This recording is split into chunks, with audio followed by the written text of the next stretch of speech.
Good morning, everybody. Welcome to the Rangers Review morning briefing. It is Friday, the 25th of October, and I'm joined by a full team this morning. Great to see Chris Jack alongside me. How are you doing, Chris? Feels like not that long ago since we bid a fond farewell to each other at Ibrox last night, Derek. So nice to see you both again. Absolutely. And Stevie Clifford has got a big smile on his face this morning. Good to have you back on, Stevie. How's it going? Yeah, good. Very good. It's Friday, so we all made it to the weekend, and I hope that everybody was enjoyed last night's performance and scoreline. That's for sure. We all certainly did. It was a relief, much as it was enjoyable, I think. Absolutely was. Rangers thrashing FCSB by 4-0. Interestingly, afterwards, we found out that it was Rangers' highest scoring European group stage win since the famous 5-0 victory over Amica Wronki, the Poles, back in the 2004-5 season. So certainly long overdue. A team getting an absolute spanking from Rangers. So it was a very enjoyable evening. 2 goals from Václav Cerny, arguably his best game in a Rangers jersey. 4 well-taken goals, you've got to say, from Tom Lawrence, who opened the scoring, Cerny at the double, and great to see Hamza Igamane getting on the score sheet as well in the second half. Chris, we spoke before the match saying that Clement didn't just need a result last night, he needed a performance. He certainly got it last night, didn't he? Don't want to take the shine off the next half hour or so, but Bucharest were absolutely rotten, were they not? I think all the positives from a Rangers perspective, for me, are tempered slightly by the quality of the opposition. But you have to give Rangers a lot of praise for the way they approached it. It was night and day compared to Rugby Park. Perhaps not a surprise. I think we always expected some form of reaction. But overall, a pleasing night. I said to score 4 goals, to score 4 really good goals, for the team to have a bit more attacking threat about it. I'm sure we'll come on to discuss the 2 boys in the middle of the park, and Raskin and Clement and Barron. I thought they were excellent individually and collectively. So there was definitely a lot to build on. So for me, slightly tempered by the level of opposition. But that's a bit more of the blueprint that we'd like to see. If Rangers can do that more often domestically, then they wouldn't have the number of questions mounting up at them as they've had over the course of the last few weeks. So no, slightly more positive. Nice to see everyone in a better mood in the comments this morning. And it's all systems go to St Mirren on Sunday now. Yep. Stevie, you had a nice wee interchange with the manager when he was stepping into the press conference room last night. Can you tell us what he said to you? He just said we kind of came into the room at the same time, and because I was milling about outside and to see the players and see what they were saying, so we came in at the same time, and he kind of shook my hand and stuff, and I said, "Are we still pals?" And he said, "Yes, of course." And he says, "I hope there was not too many long balls for you tonight, huh?"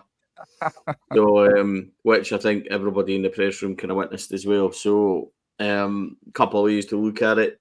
He can certainly take a joke, which is how I took it, and I don't mind managers giving a wee bit back. Did it resonate with him, and did it, and maybe he went away and thought about it? I don't know, but I think that the message the other day was fair. I think that the fans did think there was too many long balls, did think there was too many kind of side-to-side passes when there didn't need to be. So last night I thought there was a real difference in that. Although I did laugh, as Chris said off air, when John Suter punted it straight at Cyril Dessers after 5 seconds. So, it was just, look, I think last night we saw something that we didn't see on Sunday, and it was a real attitude and desire from this Rangers team. And as one, I thought they fought for every ball, and Bucharest weren't particularly impressive, but we're kidding ourselves on if we think the level of Scottish football is suddenly world class and unbeatable. we should be showing that level of desire and kind of attitude every week, and that might make a world of difference, because the difference between Sunday and last night and how we approached the game and how we carried ourselves and what we did made a huge difference, Derek. So, were they garbage? Maybe. Did we make them look garbage? Yeah. Should we make most teams in Scotland look like that? I would argue, maybe we should. So, as much as Rangers might have questions regarding Stoy Bucharest, they can go with their own attitude and desire and try and match that going forward. Yep, the manager in his press conference, I'll play you one of the clips, what he had to say. He says he's looking for more improvement from his team, but he was satisfied with his team's display last night. This is what he had to say. Things that we can improve in this game, but I'm happy that everybody can see that there's potential in this squad, and that's, like I've been saying the last weeks and months, we need time to get everything together, to connect everything together, and to get better and better. So I'm happy also with the goal, for example, from Igamane. It's his first goal for Rangers at Ibrox. All these things help a lot in the adaptation of the new players coming. The quality of the goals that were scored tonight will have pleased you as well, I would have thought. Yes, because you have a game plan and you want to find spaces. And yeah, we had one training, and to be honest, quite some things went wrong yesterday, so we had an extra meeting today about that, and the players did it brilliantly this evening on the pitch, and the more experience like that, the better they will recognize also the situations. So that's a work in progress, and I'm looking forward to the future with this squad. So that is what the manager had to say. As my mum and dad just come in the front door there, so making an appearance on the show. But good stuff. He mentioned there. He name checked Hamza Igamane. Chris, great to see him coming on. The incident with Cyril Dessers was a strange one. The manager said he had something in his eye, poked in his eye, and that is why he came off, and Hamza Igamane came on. But I thought he did well when he came on, and he took his goal really well. He did take it really well. I think that will do him the world of good. The manager was asked about Igamane in a separate question in the press conference, and he was keen to kind of not hype him up too much, not go overboard on it. That's quite light-hearted. He was talking about the English lessons that he's having with Cortez and Jeffrey, and he said how he asks all three of them questions in English, and they perhaps don't quite get the gist of it and don't quite answer it properly. And I think that it feeds into what he's been trying to say the last few weeks, that players don't just come in and hit the ground running. They do have other things in their lives, in the world around them, that they have to adjust to. Some of that, I think, is perhaps overlooked by fans. Now, that's not to give Rangers a pass for a number of really poor performances this season. It's just trying to add a bit of context to it. But I thought Igamane looked really bright, took his goal well. Seen a number of comments on social media since last night saying he has to start on Sunday. Sunday feels like a good opportunity for him to come in and get a game. Again, back at Ibrox, you would back him to go and lead the line against, with all respect, a team like St Mirren. It's perhaps a different ask to go and get that chance at Pittodrie or to get that chance against Olympiacos. So I think St Mirren feels like a good opportunity to go and put him in. Dessers, I didn't think was up to much last night. Didn't really get involved, and also the manager kind of outlined that like a strange chain of events. Actually, I clocked it at the time I saw him coming towards the main stand. He certainly looked upset. Had a quick word with the manager and then straight down the tunnel. And also, we don't know at that stage what had actually unfolded.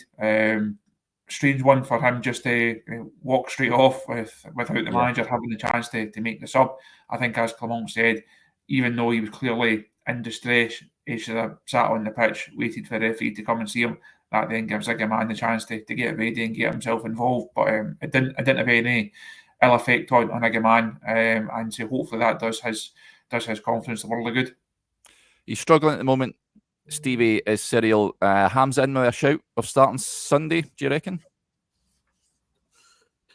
Well, if Dessers can't see, then maybe, it makes a change. Him going off with a sore eye rather than us having sore eyes watching him.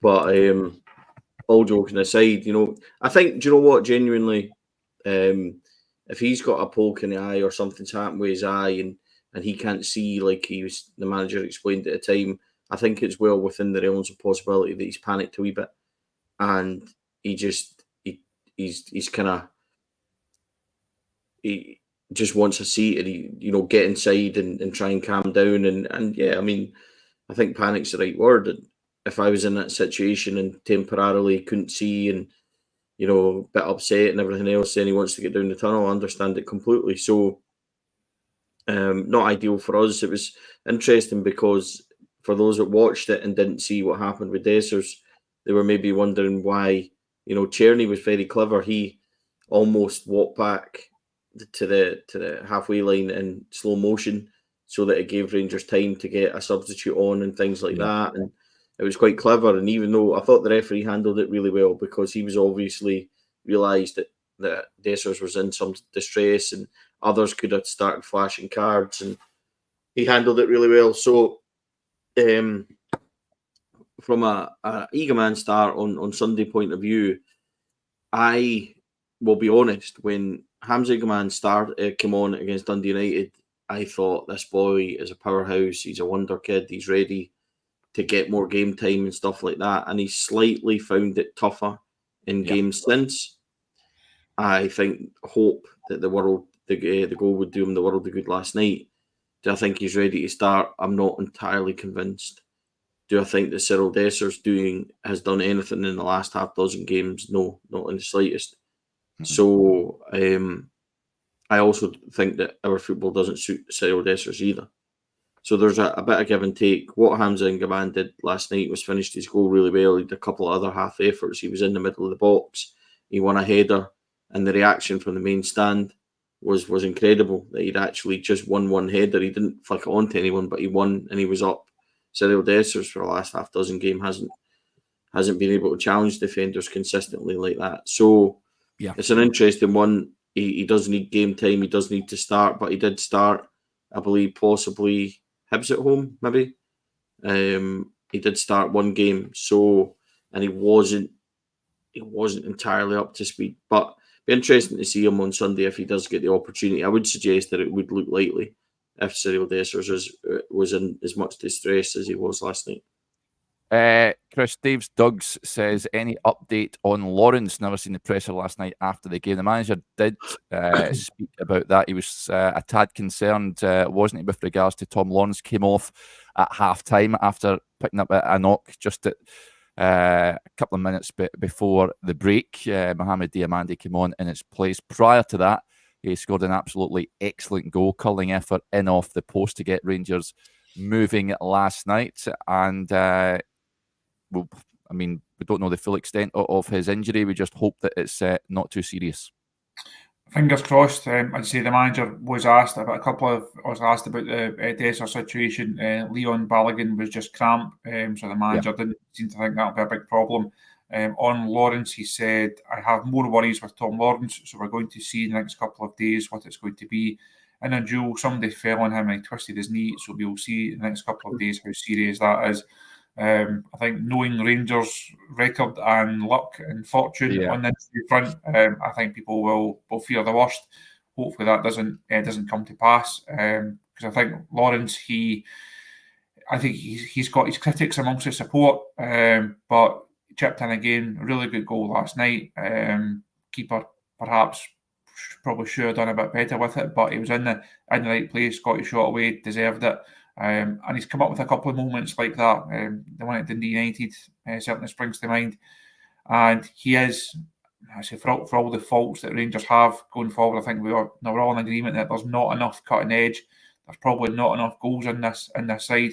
Lawrence to get to 5 already for the campaign, that's a decent return. So hopefully it's not an issue. The obvious switch is to move Bayrami and he plays 10. That solves that particular issue.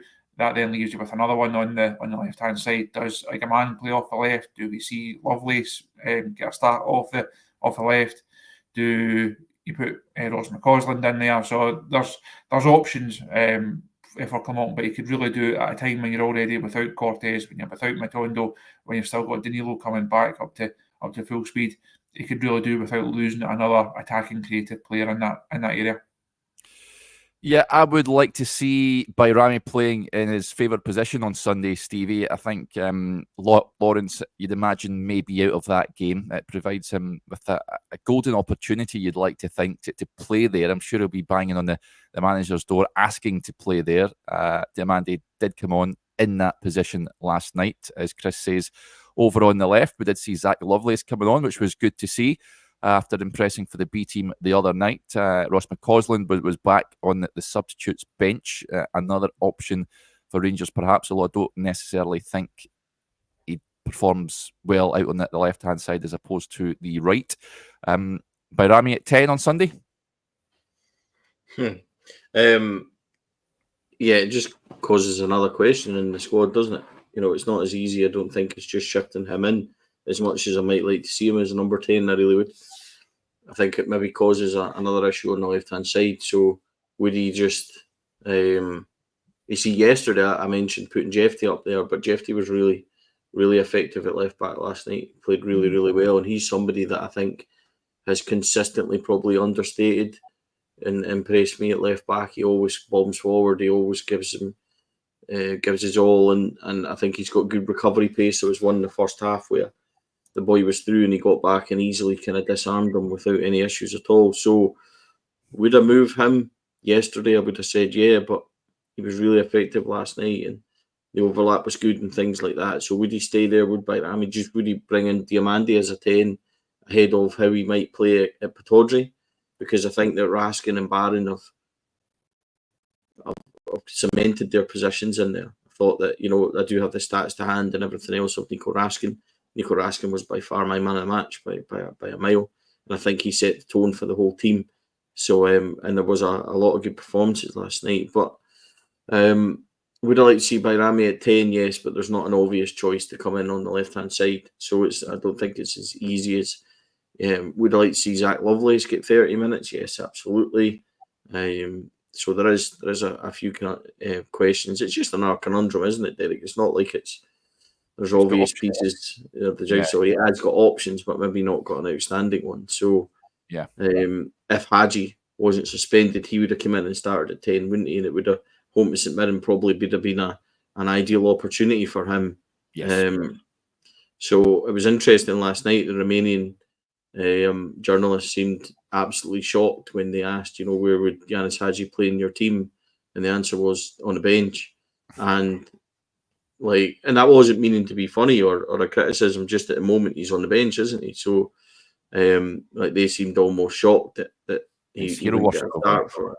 Yeah, I mean, they almost hold him like Maradona is to Argentina, like Yanis Hadji is to the Romanian journalists in Romania, unbelievable status-wise, but they couldn't quite believe it when we said that he wouldn't be in as 10, and it's unfortunate that he's suspended because he probably would go straight in there quite easily. So there is a few options, certainly. It's up to somebody to take their opportunity, and I said this in the last couple of days. I can't remember if I mentioned it yesterday, but Rangers really need...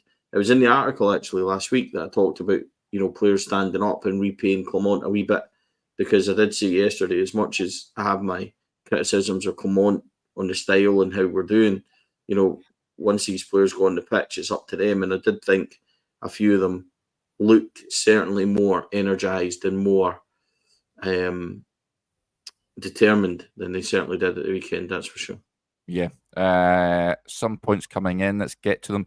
First of all, big shout out to William, who I met in the store last night. It says, good win. Hopefully a confidence booster for the players. Pleasure to meet you last night, Derek. You too, William. Good to bump into you in the Rangers store. Good to have a wee wander around before the game last night. And when you touched on there, Barron, James with the point, he says, I'd stick with Raskin and Barron in midfield. I thought the pair of them were terrific last night, Chris. Post proceedings, I get your point. It wasn't Lyon Rangers were playing it last night. It was a team that were defensively all over the shop. I know they left a number of players back in Romania ahead of a big derby game they've got this weekend. Still have to go out and beat them, and still a decent outfit. But against St Mirren, would you be tempted to keep that midfield duo going at this moment in time? And Nico Raskin, that is why he was brought to the club in the first place. Performances like that, we need to see more of that, don't we? I don't think it's a temptation for Sunday. I think it's quite obvious now that that's the two that you start and the two that you go with. We spoke in the pre-match show and make a joke saying how many times have we had this conversation. It's a big game for Nico Raskin. Yeah. He's had this opportunity a number of times and it's not really worked. Hopefully, this was the big game for Nico Raskin. As Stevie said, I thought he was man of the match. I thought he was really, really impressive. It has to be like a moment that he kicks on from. I had a piece on the site a couple of weeks ago looking at Raskin and how his season has gone. Going back to that injury he suffered in the summer against Ajax, and from then it's never really got going. I think his first full season last year never really got going for a variety of reasons. You then go to this campaign, it's looking like a fresh start, and he suffers that injury. It sets him back. Barron then comes into that role and is impressive and starts his Rangers career well. That makes it harder for Nico to then get back in the team. I think, as we touched on pre-match, Igamane hasn't been overly impressive or effective over the last couple of weeks. I think there's definitely more to come from him, hopefully. But I think that partnership, Barron and Raskin, it suited the game last night. It might not suit every game that Rangers play domestically. You might want Igamane in there for someone slightly more attacking, obviously with your number 10 in there as well. So it might not be a one-size-fits-all solution, but I think for certain games it does look like a good solution. And on form, both of them deserve to start on Saturday. And you're almost looking at on Sunday. Sorry, you're almost looking at that as, well, what's the preparation then for Aberdeen? We know how important this game is going to be next Wednesday night. You would back Barron and Raskin to be your two at Pittodrie, so I would give them another 90 minutes or so on Sunday, and then hopefully try and let them build that relationship. Yeah, I like the pair of them together, Stevie. I thought that I like the look of that dynamic. I said it last night. I thought they were sort of two little bulldogs just dominating the middle of the park. Rangers need that, don't they? That is, as Chris says, I think the midfield pairing going forward, certainly the next couple of games coming up. Yeah, absolutely. Fire a few stats at you. Here we go. Conor Barron had 6 recoveries and he won 8 duels. Nico Raskin had 13 recoveries and he won 10 duels. Now, Barron lost 8 duels and Raskin lost also 9 duels. But you add all that up, and you come to the conclusion that they were, what we heard people saying in the comments and things like that is the pair of them were everywhere. And that's backed up by stats. They were they kicked absolutely everything that moved. Did they win everything? No, they didn't. But they won the majority. And this is the difference that I think from Sunday. I said yesterday, and I stand by it, that I thought Igamane was going through the motions a wee bit on Sunday. I'm not sure he was entirely there. He wasn't the only one that I said was like that. It was interesting that he came out of the team last night. Maybe the manager agreed with that when he watched it back and did his own analysis. So that was an interesting thing for me. And I just thought that the pair of them drove the team, but the team were also 20 yards higher up the pitch when they were trying to press, which was the main difference. Now, that leads to moments like our second goal yesterday, Derek, because we're higher up the pitch, which means the gap between the front man and the middle is shorter, and it means that Cerny can get into that space. Now, Cerny gets onto that slack pass because we are higher up the pitch as a unit, and we're pressing and forcing them back the way. Whereas Kilmarnock on Sunday all came from Rangers were lobbing balls forward where the midfield was miles away from Dessers. We weren't pressing, weren't winning balls. And when Conor Barron did win the ball on Sunday, the times that he won the ball and broke forward, there was nobody to pass to. So because of the two of them in midfield, I just thought they were perfectly set up. And it shows you for the fourth goal for Hamza Igamane's goal, Barron actually wins it, pressing it up higher. And who's behind them hunting as well? Nico Raskin. And that's what it was like. If Raskin was not winning the ball and not there, Connor Barron was. And if Barron's not there, Raskin was. And that's what you need. And, you know, for a very long time under Steven Gerrard, it was Davis and Jack Kamara, Davis, Kamara. And it was 2 6s. Kamara played slightly forward as an 8.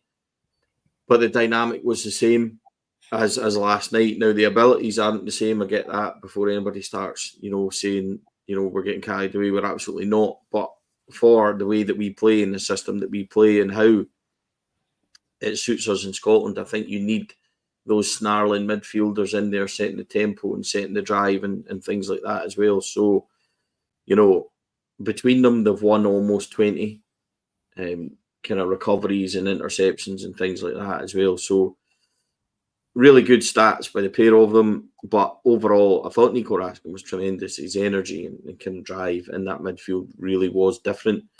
Diamandi is technically a much better player, but he doesn't put the boot in and he doesn't hassle the way that Nico Raskin does. So I think Raskin's played himself back into the team, certainly back into the team for the foreseeable future, short term, and whether or not he takes that on longer term will be up to him, Derek. But that's the kind of performance that he brought when he first came to Rangers, and we were all really enthusiastic about what we were saying. I think that's fair to say. He stood out the first 6-7 weeks he came in, and then he dropped off quite a bit. He's obviously had a few injuries and things like that, but it feels like now's the time for Nico Raskin. It feels like now's the opportunity for him to stay in that team and to keep performing like that. So really pleased for him. I think he set the tone of the whole team, as I said, and I think we got a lot of joy from Raskin and Barron. And Barron playing slightly forward as an 8, kind of patrolling, but still doing the job he was doing as a 6, biting into challenges and things like that, complemented us really well. So, yep, I thought they two set the tone. Raskin was my man of the match, and yeah, just really impressed by them both. Denzel's shown his age a wee bit here, but he says Raskin and Barron put me in mind of McDonald and McLean pairing in the 70s last night. Yeah, what a midfield duo those were for that glorious Rangers side. Ian Dillon with the point. What was attendance last night? A little over 41,000, Ian, was the official attendance. Thought the crowd were excellent last night, incidentally. Really backed the team. And it could have went a little sour. 141, I think it was. Yeah, it was just thereabouts. Could have went a little sour to begin with. Chris, Colin with the point here. He says, I thought Butland got off with that last night. Certainly looked on when we watched it live that Rangers got away with one. When we seen the replays at a half-time in the press room, it certainly looked that way. And I know that the FCSB coach came in at the press conference afterwards and said that the referee apologised for blowing up before not allowing the incident to play out and then going to VAR. Rangers got away with one, didn't they? Yes, I think so. I think they were very lucky, and that would have put a very different slant on the evening potentially, given what we saw from Bucharest over the 88 minutes that followed. You're still a back Rangers to go and win the game. But you speak about the Ibrox crowd there and giving them something to get behind. The mood around the ground changes very quickly if you lose a goal like that and you're a goal down inside a couple of minutes. I thought Butland got lucky. Good theatrics from him, if you like, going down saying that his leg was sore, even though I don't think that was a leg that the boy caught, if he caught him at all. I don't think there was a lot in it. I think Rangers did get away with one. Butland made a couple of decent saves after that, but I think that is a slight concern with his game. He's not been caught out like that, but has looked susceptible in that kind of situation a few times this season. So something for him to work on and try and get out of his game. But I think Rangers did get away with that one. Chris is right. He did do it, though. He did it. If you remember I'm going to say it was the Scottish Cup game where Tab missed the penalty and Lundstrom scored the rebound, and then Hibs got a couple of players sent off. In the first half, he was closed down and it just went wide of the post. Yes. So he is susceptible to this. He does do it. And with Chris, I think he does dally. Although last night I thought that was a vicious assault on him and was the correct decision. So, yeah, I think it's worth, we remind Jack a wee bit about, the need for speed when the ball's at his feet, because he is dallying and it comes a wee bit from, the likes of the complaints of Sunday a wee bit of we're too slow and we move it about the back too slow with zero purpose. Well, Jack, you don't really have time to, for want of a better expression, fart about with it in your 6-yard box. So get it moving a wee bit quicker, please. Yep. I want to touch on this as well. 2-goal man, Václav Cerny. Chris Allen with the point says, great performance from Cerny. Never seems to do it 2 games in a row. We're looking for more from him like that. He was extremely disappointed after the last Europa League game. We said he was waking up in the middle of the night, just going through that miss over and over in his head. I'm sure he would have slept soundly last night. Took his 2 goals really well. His second one in particular, a fantastic run, cut inside, and then coolly slotting past the goalkeeper. We need to see that more on a consistent basis, don't we? That my concern again is St Mirren are going to come to Ibrox on Sunday, and we know how they're going to shape up that low block and make life difficult for him. There's not going to be much space in behind, but he is capable of moments like we witnessed last night. I think consistency sums it up for Cerny, and consistency sums it up for this team now. No, we sat here after the Malmo game a few weeks ago saying that was a good performance, a really impressive result. That has to be the standard. They have to kick on from there. They have to use that as a level. And the following weeks have been fairly poor. Also culminating in events at Rugby Park. The same thing from last night. It was better. It was good. There was a lot to like. Better individually, better collectively. It only counts as a foundation note if you then go and build on it against St Mirren and then take that into Aberdeen and also the games to come. So that applies for everyone on the pitch. It applies for the team as a unit, and I think that certainly applies to Cerny. He does have quality. He does have those type of finishes, those type of moments in him. So he did well for the Lawrence goal. Nice touch, and managed to pick out the man at the edge of the box. Yep. The first one curled away from the goalkeeper. That's a really, really accomplished finish. And second one, a really nice finish as well. So he does have that. He is capable of that. We're probably not seen it often enough. And I think when you see moments like that, that's perhaps why people get on his back a bit, because they do know the level that he's capable of. They do know the moments that he's capable of. So when he then falls away from that, and he can fall quite far away from that, that's why people then perhaps get on his back, because they just want him to be more consistent and be at that level more often. So hopefully it's something that he can take into the weekend. As I say, that applies for everyone in that squad. Yep. He's got quality, Steve. There's no doubt about it. We just need to see it more, don't we? He's now produced a number of moments. I think that was arguably his best game in a Rangers jersey. Would you agree? I know he scored a double against St Johnstone, but better opposition, of course, last night. We need to just see it more. Were they better than St Johnstone? I'm not sure. Yeah, we need to see more. I think we need confirmation of Cerny. If he can't play 2 games in a row, then I'll settle for another double at Pittodrie next Wednesday. That'll do me quite fine. But yeah, I'd like to see more from him. He's certainly capable. He can bend and finish those goals, can't we? We've seen it against St Johnstone at home. Seen it against Motherwell. Ironically, his goals, I think he scored 5 goals and 3 of them have been very similar. So, credit to him. He certainly bounces back when he doesn't have a good game, that's for sure. We'd like to see it a wee bit more consistently. The word both he's used, absolutely. But I think he deserves credit last night. I'm not sure it was his best game. I think he was good last night, but he has had good games before. It's like you say, it's like the comment there, it's getting 2 or 3 of those in a row. So I think what I'm looking for is the attitude and the desire of the team as a whole, collectively, to be what it was last night. Yes. I think if you get that, you're never ever going to get a perfect performance every time. I get it. I understand that completely, especially when you've got a young squad, especially when you're in transition, especially when you have players that maybe you don't ultimately want in there. I understand completely all of that. But I often feel that if your desire and application matches, half the time, then I don't think if our desire and application was like that last night on Sunday, I don't think we come away from Rugby Park with a defeat. So there's a lot to be said for just how the Rangers go about their own business, Derek.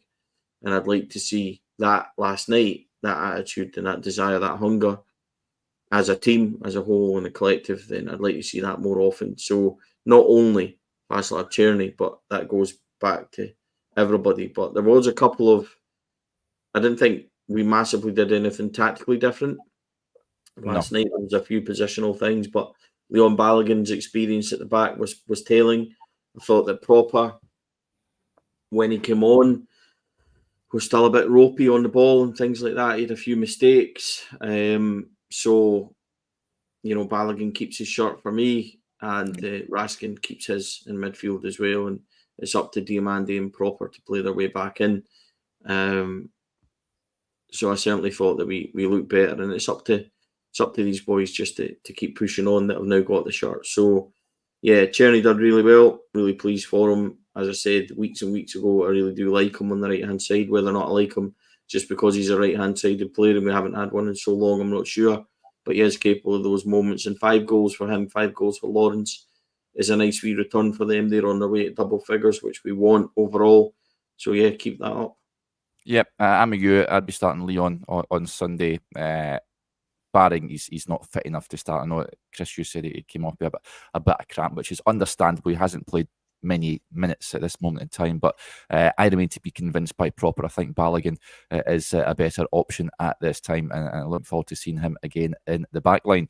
Right, we'll wrap up there. Big thanks to Chris and to Stevie as ever. Just a reminder, folks, if many of you, I know that thousands of you tune into the morning briefing, so thank you for that. If you haven't subscribed to the channel, please do so. There's plenty more content on there aside from the show in the morning. You can go and watch Philip Clement's press conference from last night, the Stoya Bucharest coach as well, what he had to say about Rangers. And we also caught up with Václav Cerny in the mix zone. He had some interesting things to say. So, yeah, hit that subscribe button, hit the notification bell. You'll never miss a video when we go live. Right, we'll speak to you. I'm just trying to think. You're at Ibrox on Sunday, Chris? I'm at Ibrox on Sunday. Josh is not, so I might have to draft in Stevie if he doesn't mind giving us a hand with the videos. But I'll be back at Ibrox on Sunday, and hopefully I think Stevie used the word his answer there. It's confirmation from Rangers. Can they go and take this forward and I say get another 3 points on the board? Yeah, they certainly have to. So, yeah, let's hope 3 points, please, on Sunday, and then again on Wednesday, please, Rangers. Right, we'll speak to you a little later. Asking me to work on Sunday on Rangers Review on my birthday because Josh was away on a jolly again. Shocking behaviour, honestly. Forgot all about that. Yeah, birthday boy on Sunday. Let's hope Rangers don't ruin it, Stevie. You know what I mean? Hope they don't. Listen, it's certainly a lot easier when it's pleasing like last night. Just give us the same attitude and desire, and the rest will come with it. So, yeah. Hope everyone has a good weekend watching. Appreciate all the nice comments the last couple of days and stuff like that. And hope everyone has a good weekend. Yep. Before we wrap up, King Charles Spaniel says, is there a presser? No, there's not a presser ahead of the game, buddy. So, freewheeling on to Sunday now, where we'll have you covered as we always do. Right, we'll speak to you later on. Enjoy your Friday. Bye for now.